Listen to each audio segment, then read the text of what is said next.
Now let's go to task number 3 and let's start with create a GitHub project.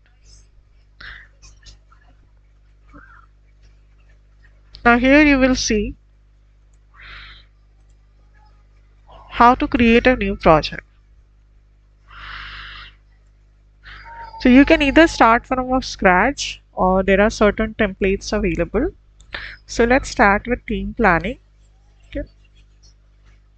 Here you can give the name for your project. Okay.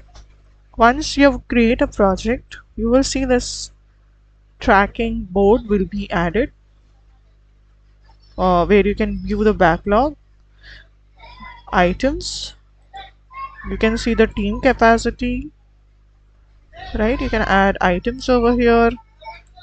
What is the current iteration? You can plan your iterations. Okay. You can see the roadmap for your project. You can see your new items page. And if you want to do some settings for the project, here you can manage all the project settings. So let's add a short description over here, introduction to GitHub Projects. Okay. And then here we can add some text. Okay.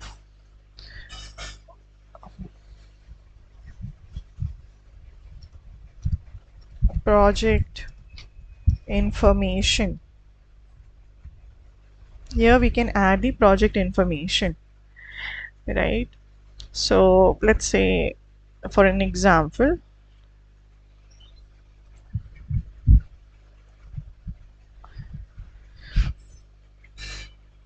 you can also change the visibility of a project, whether it's a private or a public project.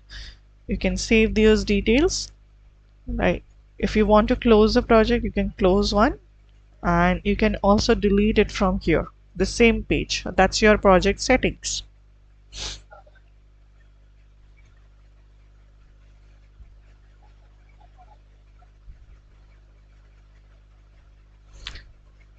Save the changes,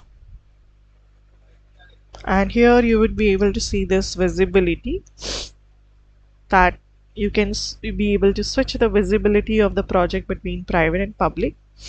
You can close a project and delete it, right?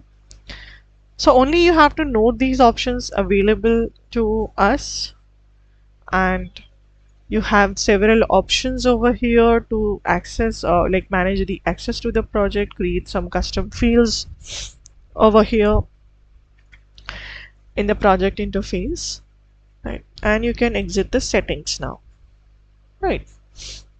So that completes our task number 3.